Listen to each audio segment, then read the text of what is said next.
So hello everyone and welcome to today's SAP community call. My name is Julia Russo and I'm part of the SAP community team and I'm your host during this call. Our topic of the session is the analytical journey of creating a recommendation system in SAP for me. As always, this call is a recorded session and you will be able to access all replays of previous SAP community calls at community.sap.com under our events tab. But today's speaker is Larissa Heisler, data scientist of SAP for me. Welcome, Larissa. Hi. Thank you for doing this call.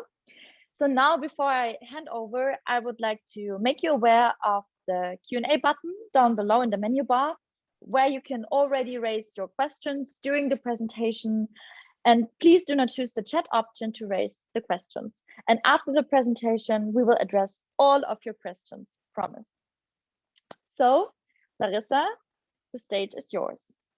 Thank you very much. And also thank you for having me, and welcome also from my side to this small journey of creating a concept about our future recommendation system in the context of SAP for me. And today we will have a quick introduction of SAP for me and talk about the goals we want to achieve with the recommendation systems.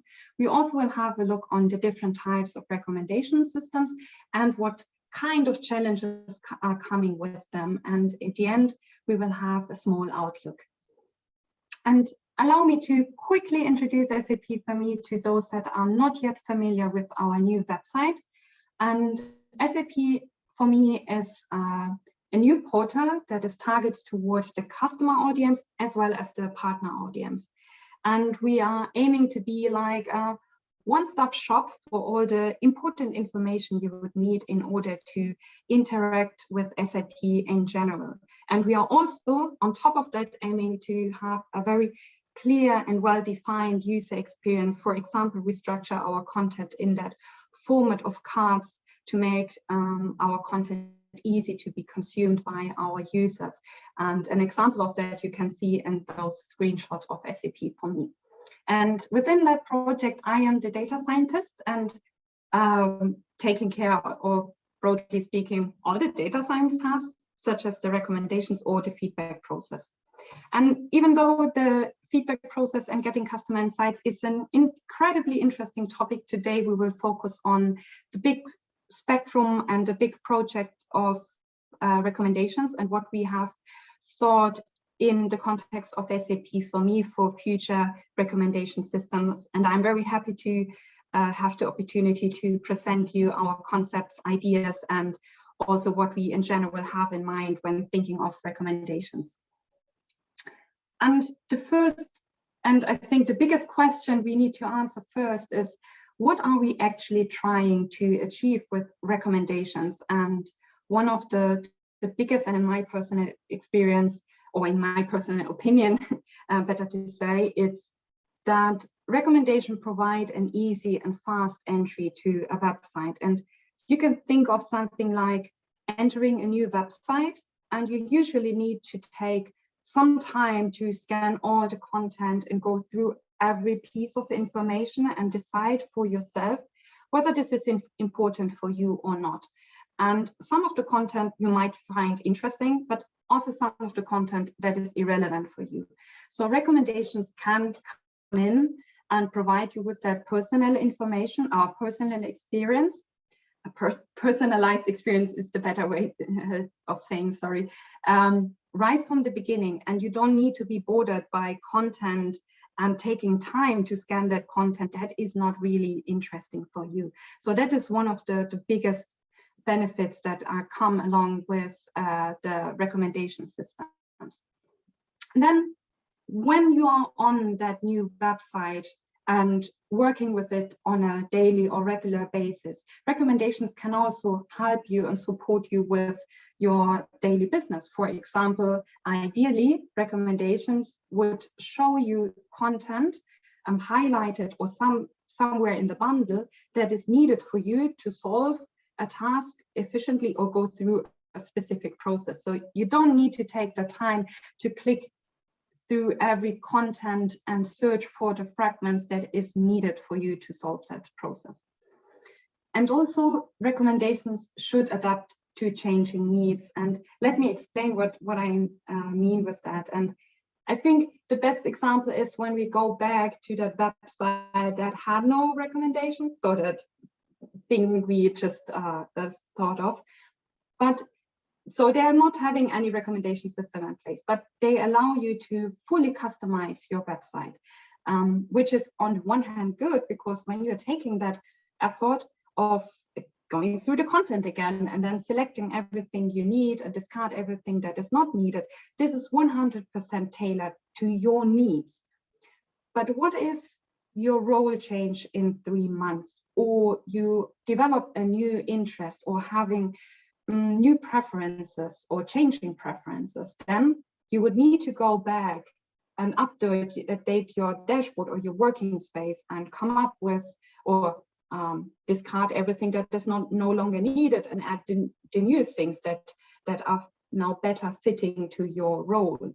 And this is something that a recommendation system also can take over and do that for you. So ideally, recommendations should recommend you content that is important for you at the moment and not what was important for you 3 months ago. And to summarize all that benefit, we can say that recommendations can go along or can follow your whole user journey, really from the very beginning with a personalized entry and fast and easy entry to a new website. It can support your daily business by highlighting the content that in that moment is relevant for you. And then, of course, it should also change when you change.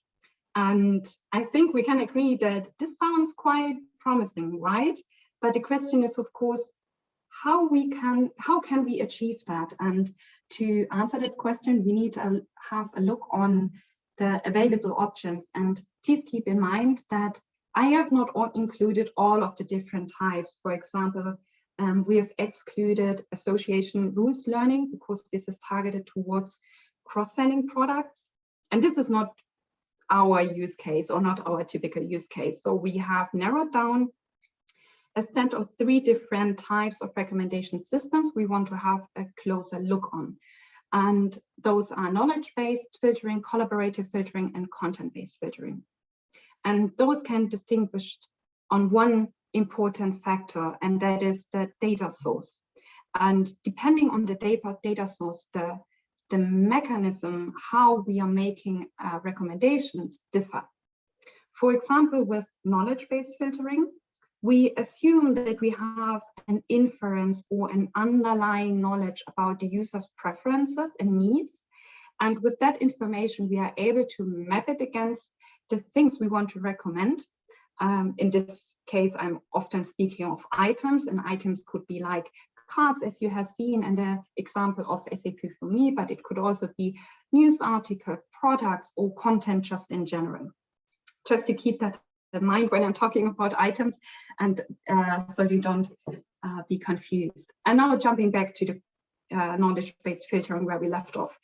Having that preferences and also having a sense of what we want to recommend, we can map them together and then make a recommendation. So basically taking the preferences, analyzing to which kind of content this might fit, and then giving that back to our user.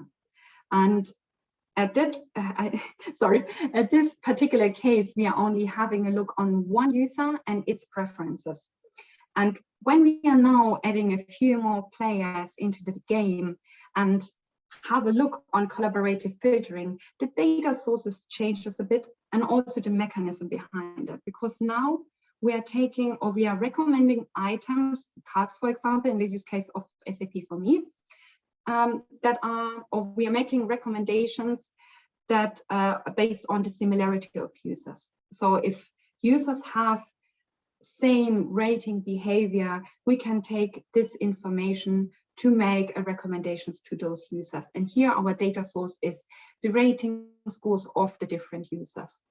And now going back to the one user perspective and having a look on content-based filtering. Here we also have rating scores. And we want, or the goal in that case is that we want to make recommendations, also items. We're still recommending items, that could be anything. And we are making that recommendations based on what the user has previously liked or what the user has liked in the past. So we are basically having that similarity somewhere in the items perspective. And not only need the rating scores of the users for the items the user has seen and then liked or interacted in form of a rating in the past, but we also need to describe our offering or our items with features. And content-based filtering, in summary, is more like a user-specific classification method where we, based on the item features, the description of the items we want to recommend, predict whether this user would like that item or not. And this comes with two downsides, and actually each of the downsides is true for one knowledge-based filtering and collaborative filtering as well. But we have the sum here, the two combined with content-based filtering. And one is when describing our items with sort of attributes or features, this usually involves manual labor or manual work, or a system that is taking the description over for you. And this is usually not very efficient when you have a large collection of items you want to recommend. And on the contrast to that, or not in the contrast, in addition to that, in knowledge-based filtering and for collaborative filtering, is that we see a common issue appearing when we rely on historic rating data. We will have a look on that in a few minutes, because that's a very, very common and standard problem in collaborative filtering and content-based filtering as well. And that results in not be able to make recommendations in certain situations.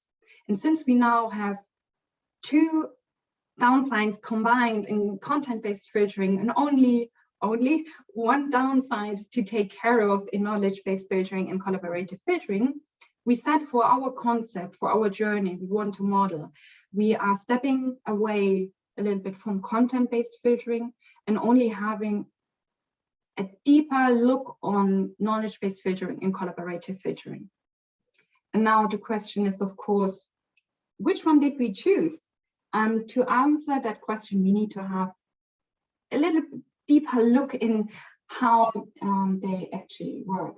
And as already spoiled a little bit, especially for collaborative filtering, this is highly related on the similarity of users. And that similarity is defined by similar rating behavior. And the underlying assumption here is that when I like certain items or work, for example, in SAP, I give good feedback, good rating scores to some cards, and we see other users having also or giving also good rating scores to the same cards, we could assume that me and that particular other users are somehow similar. Either it's because we share the same role or have same taste in general. And with that underlying assumption, we are able to make recommendations. For example, for me, we would recommend an item that my matching user has liked, but I haven't seen before. So this is like the wisdom of a crowd thing, where if that other user likes something, we could be pretty sure that this might also be interesting for me, and I am happy to have something recommended new to me by someone that has same taste of things. And also this could work vice versa. And in our dummy example, you can see here we have two users that have both gave great ratings to our consumption card. We will see that card again later in a different example. But this user also have liked something, and also that user have liked something. And this card was never seen by the user one, and the other card is not seen by have not been seen by the other users. So we can make that or we can provide those cards as recommendations for the for each of the users, as you can see here. And this is usually the state-of-the-art algorithm and works quite well. Maybe you have stumbled over that, for example, in Netflix streaming. And I think all of you that are quite familiar with recommendations already know that this is a quite good working algorithm method to choose. And this is also why we took that into the bucket, which we want to investigate further. But there is one exception, and that is, or maybe you have already mentioned or seen it somehow, that we are highly related on the ratings. And I can only give ratings if I have worked with that content, if that content is somehow familiar. But what are we doing with all the new users? Obviously, they couldn't have a chance to work with the content and to, scan it and say, okay, I liked it, or that was not really relevant for you, or I disliked it, basically. So, and that is quite conflicting to the goal we had in our second slide, I think. So we cannot provide an easy and fast entry with that approach, and we need to find a solution. And that issue or that problem is the commonly known cold start problem, where we are not able to make any recommendations for new users. And our solution was, or our concept of overcoming this was to start with a knowledge-based filtering approach. And there are other possibilities to overcome that cold start issue. For example, the just recommend most popular items. There are even more approaches. But taking, for example, the most popular items, you are often not really able to have a personalized experience. And this is something that was very important for us to include in the concept as well, having this tailored experience right from the beginning. But we are also in a very privileged situation where we have only a small to medium-sized collection of things we would like to recommend to our users. When you are having a large collection of items, for example, when recommending news article, then of course, having this knowledge-based approach is probably not very efficient, and showing most popular items with refined, for example, some metadata is probably the best working approach. But since we are in that good position of knowing our content very well and having this medium-sized collection, because we don't push out content over content, but instead of really focusing on our content, make it very good and then release it to the customer or partner. This is why we have that possibility to work with knowledge-based filtering, and that's the reason why we approach that. And starting with knowledge-based filtering was still quite much of a challenge, or even though it sounded very intuitive, we had some challenges. But before we come to the challenges, I would like to go quickly together with you through all necessary steps. So, as you might remember from the third slide, where we had the overview about the different types of recommendations, we assume that we have an underlying knowledge about the user's preferences and needs. And one way of retrieving that information is simply asking the user for the preferences. For example, in this picture, we have something that was designed from my UX colleagues. We will see that example later in a bigger format, just to give you an idea of how this could look like when we are asking the user for its preferences. But not only we are asking for them, we are in the context, or we from SAP, for me, have that principle of know me, guide me, help me. And of course, we know certain things. We already have a domain knowledge, for example, what kinds of product was purchased by the company the user is belonging to. And this knowledge also could go into that system in order to make recommendations for the user from the very start. So now imagine we have asked our user for their preferences, and we have some additional information like the products the company has purchased or other things we already know about the user. And with that information, we are able to make recommendations right in the beginning. And this is how we imagine or scheduled out to achieve our first big benefit that would be important for us to achieve the easy and fast access of our users to SAP for me. That is the basic concept we have behind that. And even though this sounds or looks quite intuitive and easy to solve, at least for me at the very beginning, it was very clear. But when you start shaping out all the little steps that are needed for the knowledge-based filtering, you might stumble across some challenges, and I'm happy to share them also with you while we are setting up or trying to set up the concept of a knowledge-based filtering approach.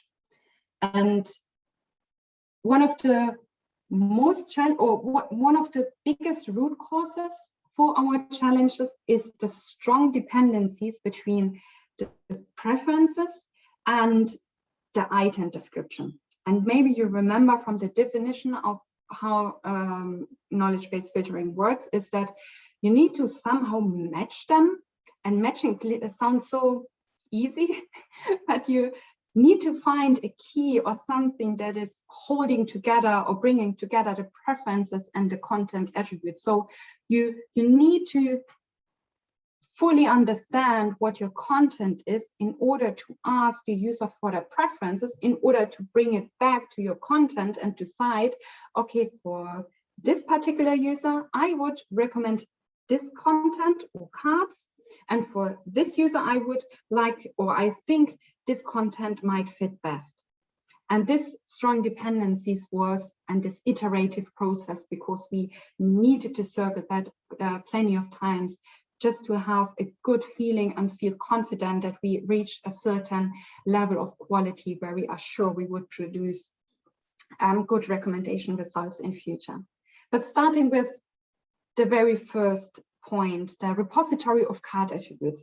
Sounds very generic, but basically what I mean with that is the first step was to describe our offering, our content, our cards we want to recommend to our users in future. And one of the biggest challenge was how to create a good recommendation, representation of our content. Because on the one hand, you want to be very precise and want to capture all the dimensions that we can offer. And maybe from your previous interactions with SAP for me, or maybe you have already seen in the small introduction in the very beginning, SAP for me is covering a broad spectrum of topics and content.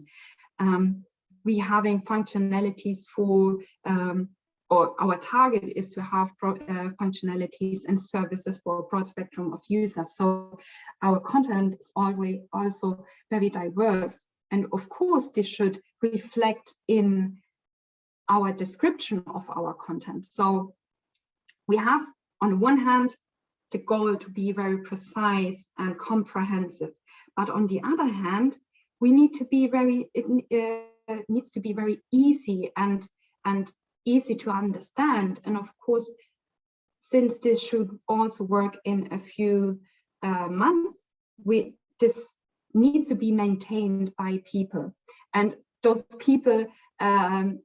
Or it is easier to be maintained when you have generic categorizations. So in our concept, and by shaping that idea into a concept, we had those conflicting goals somehow, and we needed to bring them together. And we did that by circling back with expert groups and really defining and brainstorming on those descriptions, and then getting feedback as much as possible and redefining all our content until we came to a conclusion where we said we have now described our content and we are confident that we did it well. And to give you an example that is also more targeted towards SAP for me. Here we have our cloud consumption cards, And at the end, after circling back and forth, we have come up with 3 different attributes and its characteristics. For example, we have the topic, which is quite self-explanatory when you think of it. And this is basically the bucket we can put in that particular card, for example, finance and legal. But we also have attributes like complexity of information, which sounds at the beginning quite difficult, but it's just, or basically the way we present the information to our users. For example, on the one hand, we have content that is more detailed and where we have quite many functionalities. But on the other hand, we have content that are summaries, like showing you that everything is running smoothly, or if an action is required, mostly visualized in form of a KPI and small charts. And both are equally important, but targeting towards different user groups. And this is also what we wanted to capture in our item description.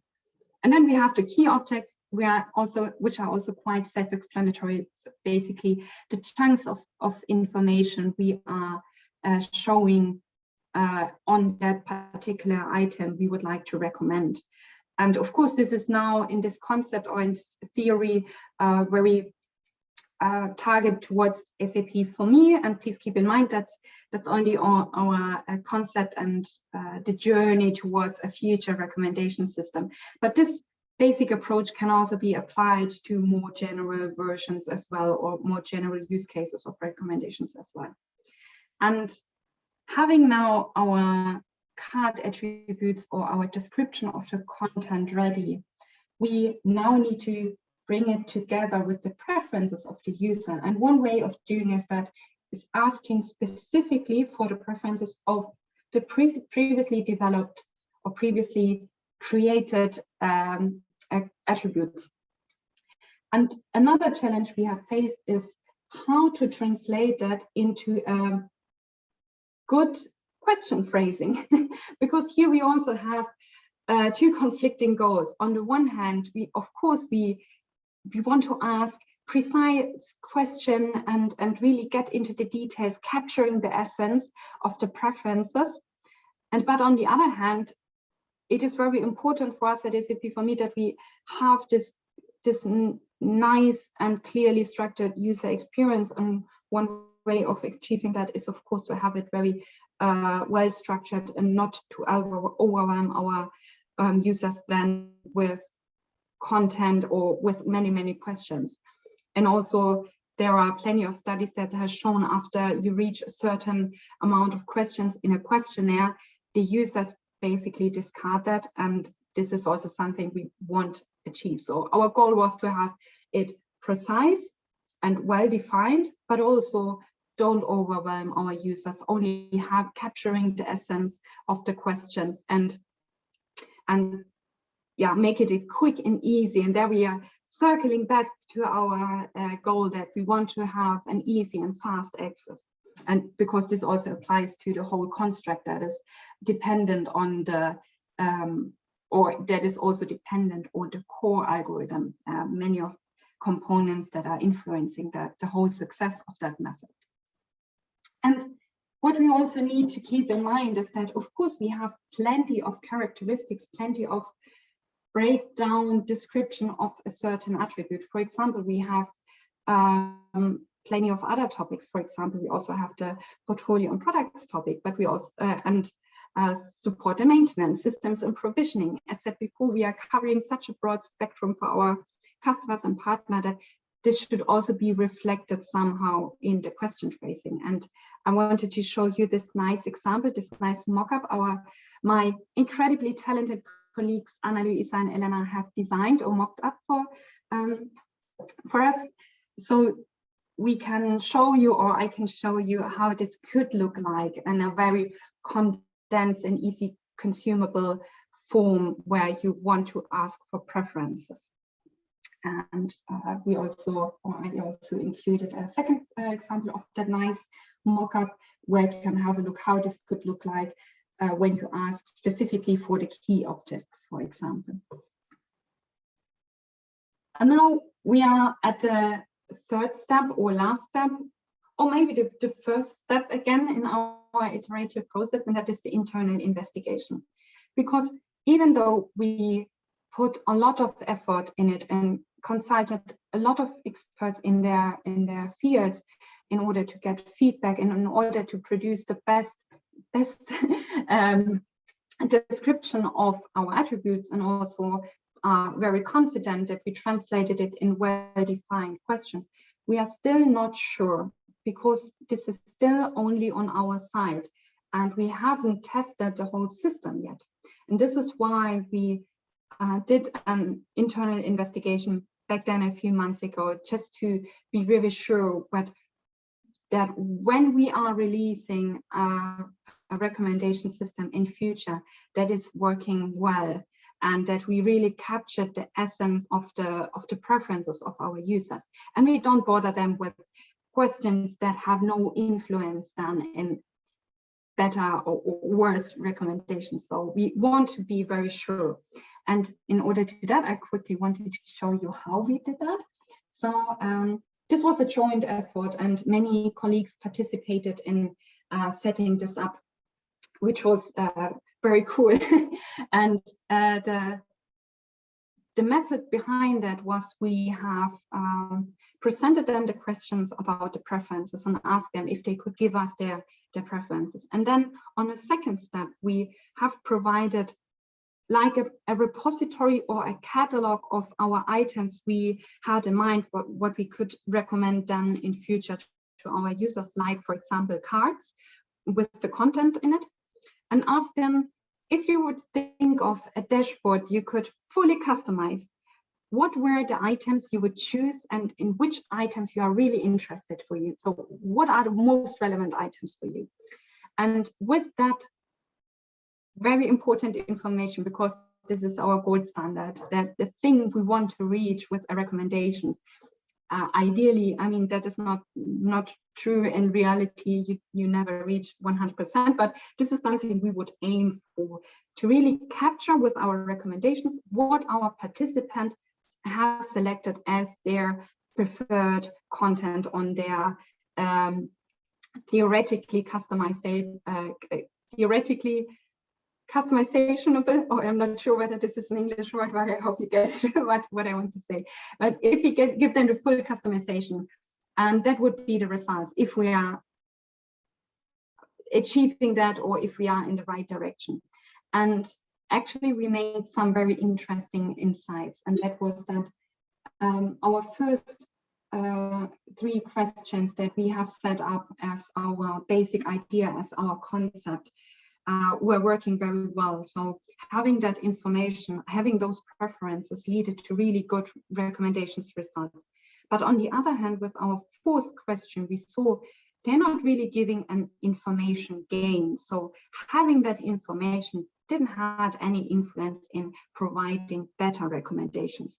And since you remember, we want to have an easy and fast access, this would only cause effort on our user side. We decided that in our concept, we want to get rid of it and go further with the 3 questions you see here, and what you have already seen in those nice designs from Elena and Annalisa.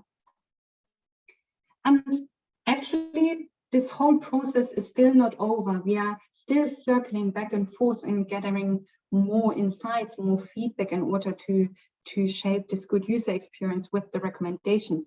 And that is, for example, getting also customer feedback via, for example, the usability testing that our UX team set up frequently.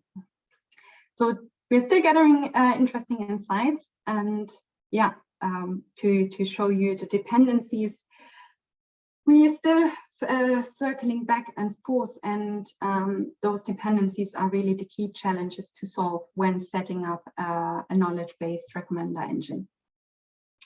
And now, when we would have achieved this easy and fast entry for a new user, but we still learned that knowledge-based filtering was actually producing quite good results, and is right, so the state-of-the-art algorithms to do recommendations. why are we only focusing on knowledge base? And this is actually not true, because for active users, we want to switch to collaborative filtering. Also because since we want to have since we modeled in our concept, our question phrasing very quick and precise, there might be a potential, or there might be a likelihood that for some of the user preferences, we could not capture them. And we don't want to pigeonhole our users. We rather want to instead learn from their interactions with SAP for me and improve and make recommendations with no to less effort for them. And just something that is very important to us in SAP for me, and is also included in that concept and in that idea, is we always want to be very transparent with our users and give them the control or the influence to control the recommendations in general. Because when you're having interactions or retrieving information out of interactions, there should always be a consent of the user, and this is something that is really important for us and is already considered.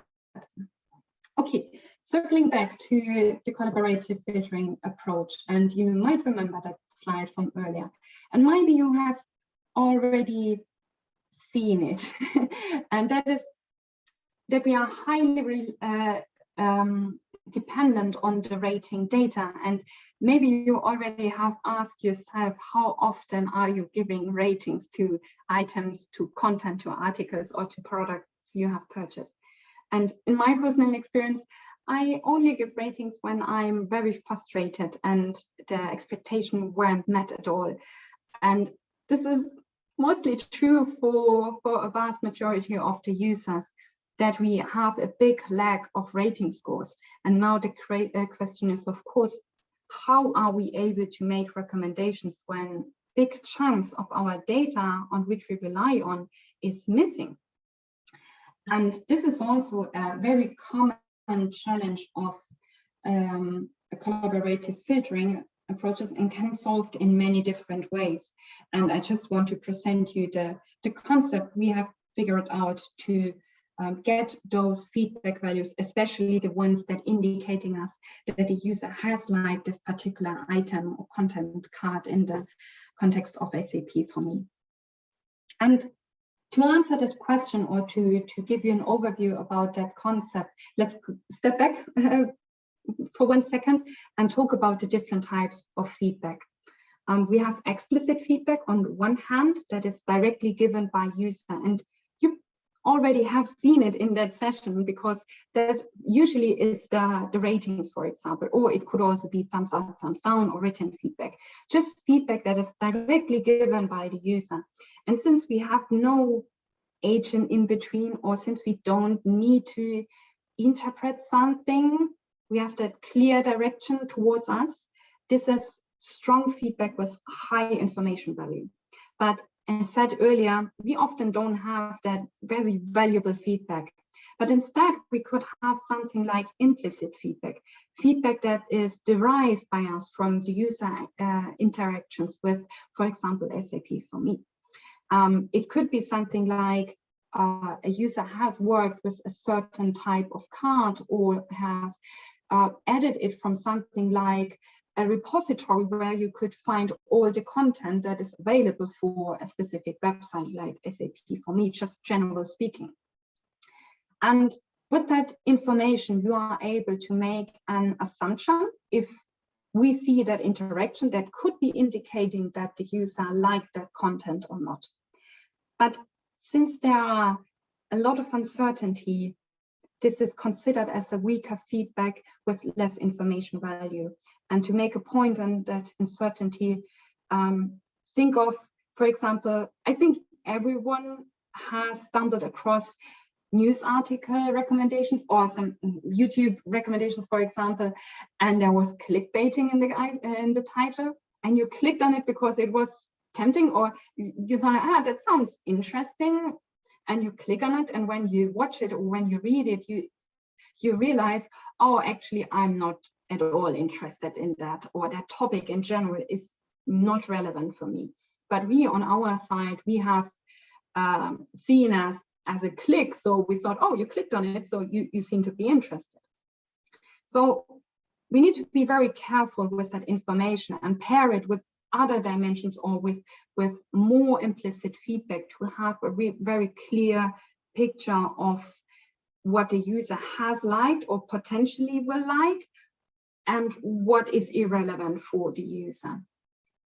And one example of such kind of implicit feedback could be, for example, the possibility of dragging something up theoretically. So if there would be a possibility where you could drag a card up to the top of the dashboard, we could assume, since you have dragged it at the top, you might be more interested in that card because it is easier for you to access and you might work with it on a regular basis. So it seems that you liked it, and we can mark that on our side. That user seems to like that card. But actually, we are not 100% sure, even though we're also capturing other implicit feedback. And to make it transparent or to investigate if we are on the right path, if we are capturing the right dimensions, statistics come back in. And basically what you are trying to achieve is to understand which kind of implicit feedback is a good indicator whether a user liked a certain type of content, like a card on SAP for me or not. And as you remember, explicit feedback is the feedback with the highest information value. And we could use that as our label data, as our target variable. And we take that and have a look, and we don't need all ratings, or we don't need all our users to have ratings. It is enough if we have a subsample of representative users that are having rated. And if we are achieving that representative subsample, we can make that assumption that having a look on them, okay, if a user has liked a certain card, how did they interact with SAP, for example, and then what were the feedback values, implicit feedback values we have derived. For example, it could be that we see that if a user has liked a certain card and this user always dragged it to the bottom of our dashboard, then our assumption we made earlier might not be true, in fact. And this is what we can see with some kinds of statistical analysis like that. And keep in mind, but I think some of you are already familiar with that approach, is that depending on your scale level of your target variable, for example, when you're having a star rating, you are having an ordinal scale level, having an order but not interpretable distances, just statistical facts that I don't want to overwhelm you, but I think some of you might already know, might very confident with that concept already. And based on the scale level, you decide which kind of method you use. For example, you could use an ordinal regression like the proportional odds model, or if you have feedback like thumbs up, thumbs down, this is obviously discrete binary, so an ordinal regression wouldn't fit, and you would rather go with a classification model. And once you have set that up, you are able to make a prediction based on the implicit feedback you have retrieved from that user. How would they like cards and not, and basically making a rating for them. And with that predicted rating scores, you can take them back into the collaborating filtering approach and finding similar user pairs, and then also make recommendations for all types of users, even though if we couldn't capture their preferences in the first approach, but still allowing them to have a somehow personalized experience from the very beginning and then refining it with collaborative filtering. And as my last chapter, or basically it's a question, because we still could not answer it due to the fact that in order to answer that question, we need to set, or it is important to set recommendations live, because the users are the best source of knowledge, and of course we want to learn from them because we also want to provide them the best results and increase the user experience for them.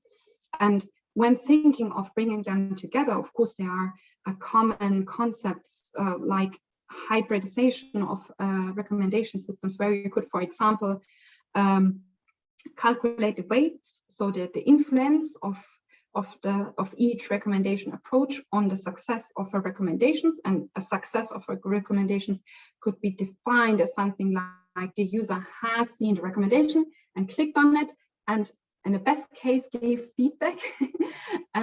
But this is also something that can make up a whole new topic of when is a recommendation a good recommendation. And yeah, let's focus on the main part.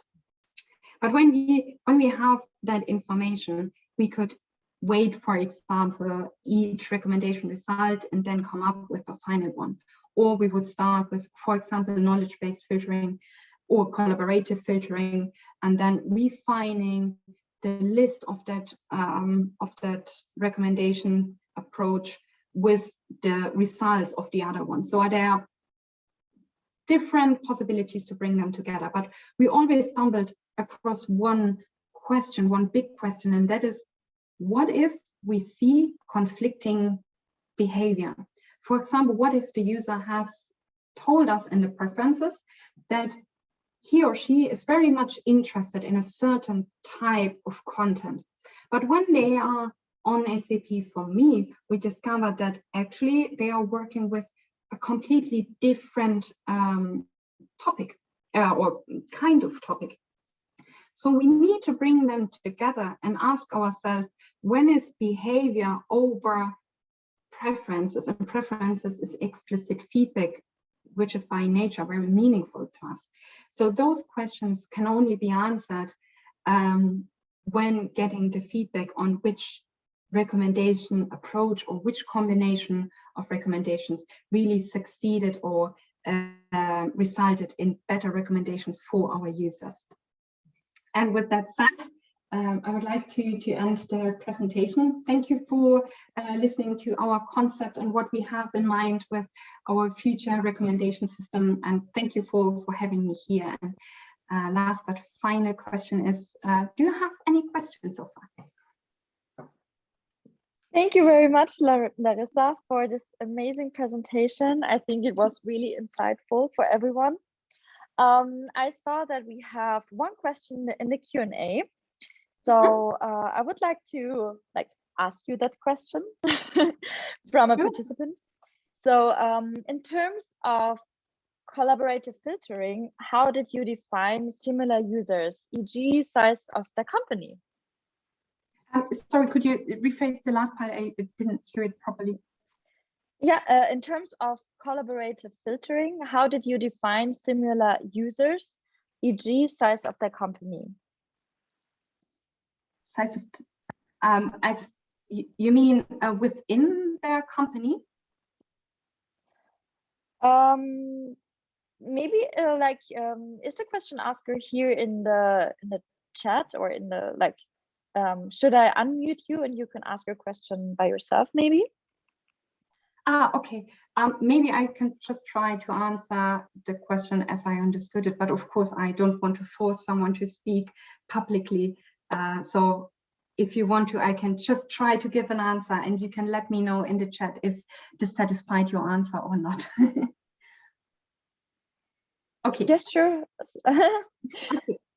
So we have thought about different types of collaborative filtering. Of course, there are, for example, memory-based approaches where you calculate the distance in a vector space, and one approach could be to calculate the cosine similarity, where you basically use the cosine of the angle of the two vectors, and if they are close to each other, they are considered to be similar, and if they are, for example, in a rectangular orthogonal or 90-degree direction, pointing in a 90-degree direction, we consider them as not having a shared interest, and the complete opposite would be like an 180-degree where the two users have conflicting preferences or really going the opposite way. And this is one approach which you could do. And for us, this is probably one method to consider, and we already have it in our prototype, because cosine similarity usually comes with one downside, and that is the scalability. If you have a large collection of items, then of course calculating a distance in a vector space is always not very performant. And on the other hand, we still have that medium to small size collection. So this is definitely worth trying out and having like this A/B testing and seeing if this is performing good and fast results. And then on the other hand, you have the model-based approach, where you can basically learn the factors that are influencing how we see similar users, or that are giving us a model that indicating we see similar users and make recommendations. And of course, like the size of the company is a very good example, because something that, or considering in an anonymous way, so we are not exposing any data, that is very important and totally crucial. But just thinking of an anonymous user of a small company that is compared to a user in a large company, they probably have different constraints or different circumstances, even though they might share the same interest. And this is something that, of course, we are taking into account. And that is, for example, something that we already know via this know me, guide me, help me principle. And that is something that is coming in that knowledge-based approach and will be combined then afterwards. But how this is influencing, or how are we weighting that approach, will be seen when we have that label data and can test it out via, for example, A/B testing. I don't know whether this answered your question. Yeah, perfectly answered. It says. Yeah, does anyone have any other questions so far? But I think, Larissa, you have answered all of the questions within your presentation, I guess. So if there are any questions anymore, so then I think we are going to close the community call. So thank you very much, Larissa, for taking your time, for preparing the community call, the presentation, and for holding the presentation. It was really amazing. Thank you very much for joining. To all of the participants, have a great rest of the day. Thanks a lot. Thank you for having me. Thank you for joining. Thank you. Bye.